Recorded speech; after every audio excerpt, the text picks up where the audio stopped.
roll 'em. Go ahead. Okay, hi, I'm Charly Norman. I'm just going to talk about neuromuscular training. There's a book called Corrective Exercise Solutions. It's by Evan Osar. It's been out for about a year now. He's a chiropractor, and he talks about this guy named Vojtas. He's a guy who worked in 1959 on paralyzed babies, getting them to walk. And he does this type of crawling therapy that helps to fix your shoulder and hip problems.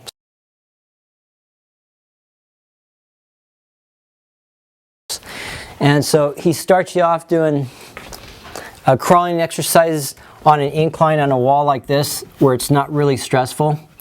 And you just kind of simulate crawling, going up and down, up and down, up and down. And it is a strength exercise, but mostly it's a brain exercise. You're trying to map your brain to use your muscles the way you did when you were a child. So you're basically relearning, reawakening your muscle memory from childhood. So you're not working from scratch. You're actually going back to where you used to be. Now, if you're doing this against the wall, I'm gonna. You start off doing this on the wall until, you know, you might do this for like a week. You know, 5 minutes in the morning, 5 minutes in the evening. You know, I might do like about 10 or 20 of these. And then after, let's say, a few days of feeling good doing those things and feeling stronger, because you're going to feel stronger here in your serratus anterior, in your lower traps, your scapula is going to start to get pulled back, your posture will open up like that, and you'll just start to feel naturally more open. As you get better like that, then you can start doing these like this, where you're moving your whole body and your neck and your head together like that. So that is not only a twist from the waist, it's a whole body twist. It's a whole body twist. And where's the weight distributed on your feet? You're kind of really not, you're just using your feet as anchors. Okay. You're not really using your feet too much. Okay. And then you do this like maybe about 20 times, you know, maybe for a few days, till you'll start to feel strong. At first you'll feel weaker on one side than the other, because everybody has a weaker side, and you really feel it. How far do you go back? How far do you go back just to the point of like... Just where you feel resistance. Okay. And then after that, then the next step, like a few days of that, then you graduate to this. As you're getting more stable, you're just using your hand as an anchor. You're activating the same muscles, but you're using your hands more, so you have less of a base of stability. But by then, your anchors are stronger. Your serratus anterior and your lower traps are stronger and more stable. Let me recap this, Charlie. So the first exercise that you did, that's... First exercise was a simulated... For how long? I'm just talking about the duration in terms of like weeks or whatever. A few days, three, 4 days. And then you... Twice a day. Uh-huh. Maybe 3 sets of 10. Okay. And then the second exercise? And then the second exercise is like this. Right. Maybe 3 or 4 days. Okay. 3 sets of 10 in the morning and the evening. Mm-hmm. And then 3 or 4 days this. You'll feel progress rapidly. Really? Oh, incredibly. Now, what does progress feel like? Does it feel like an activated brain, or is it more a body alignment and posture? You'll feel your right here, your serratus anterior tighten up. You feel like you're being pulled back like this. You won't have to work on posture. It'll just come to you. Just come naturally. Yeah, you won't have to follow. You'll be anchored in the back. It's just a really weird feeling. Nice. And then once you got that, after 3 or 4 days, then you can start doing the same ones, you know, on the ground. Okay, so that's the next phase then. That's the next phase. And is it about the same type of time? Same type of time, 3 or 4 days. It's really rapid recovery, and there's no going back. Once you've left the wall, you don't need to go back to the wall. You can stay on the ground. And then once you graduate to bear crawls, you don't ever have to go back. It's very, very quick. Okay, and what are the bear crawls are on the ground?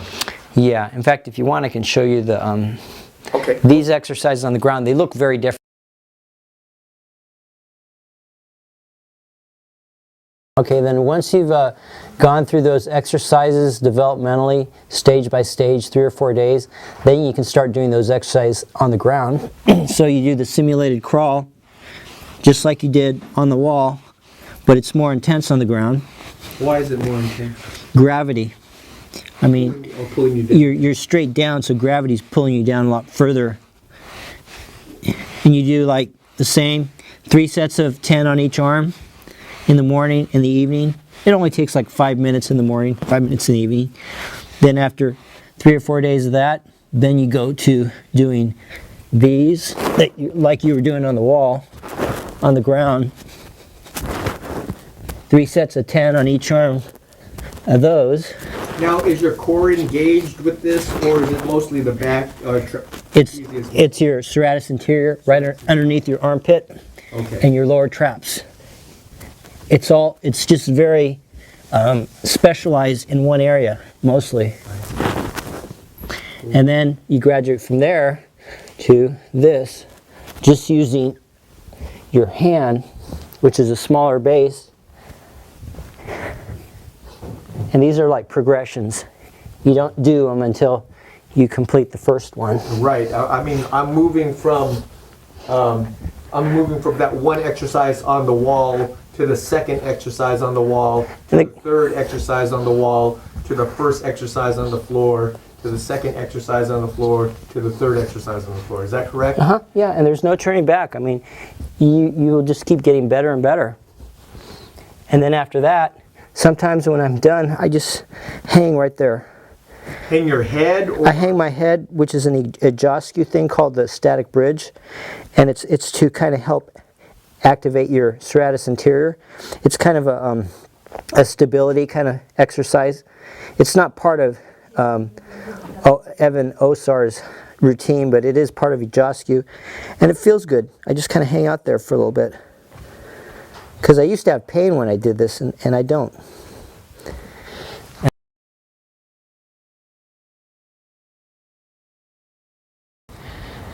Go ahead. Okay, the next stage after all those other exercises is actually doing bear crawling, which is really intense, and you're using gravity, you're using major muscle groups. It's really, it feels like you're going to hurt yourself, but really you're not going to, because you've prepared yourself for it.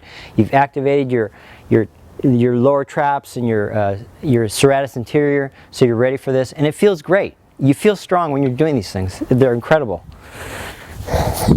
And most people who do bear crawls on the internet put their butt way up here, but what I've been told by Gray Cook in his book and other people who follow his plan, they're saying your butt's supposed to be down, so I just keep my butt down.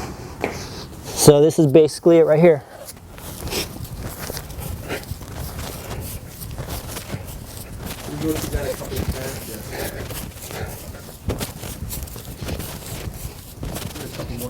And you try to keep your butt down, parallel. And I'm kind of new at this, so my hip and my shoulders are not always where they're supposed to be. So where's your hip and your shoulders supposed to be different? Like this, like this, like this, like this. So your knees are supposed to come in between your... In between your arms. And I'm new to this thing, so say after you get good with the bear crawl, which will take a while because it's pretty intense, you can start trying to go backwards, which is a more intense exercise. But you're basically doing the same thing you're doing on the wall and on the ground, stabilizing, stabilization, flexion, stabilization, flexion. And you're just getting your brain to learn how to stabilize and flex, stabilize and flex. It's a much better exercise than just doing these things for your rotator cuff. These are not normal movements. Right. They're not normal, they're not functional. They'll get you strong, but they won't map your brain to work functionally like crawling will. These things. The big takeaway from this is that you're going to go back to remembering, your body's going to go back to its original state, pristine state when you were born and when you were training your muscles, mapping your brain to how to be a completely functional human being. And if you look at little babies, they've got incredible flexibility, even up through 5, 6 years of age.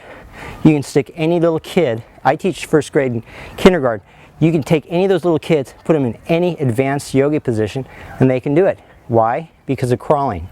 So crawling is just incredible. It'll remap your hips and your shoulders to work the way they were intended to work. So are you saying that you can get close to being as flexible as a 5-year-old? Yeah, just from going back and Regardless of your age? regardless of your age, just mapping your brain. That's it. It's mind-boggling.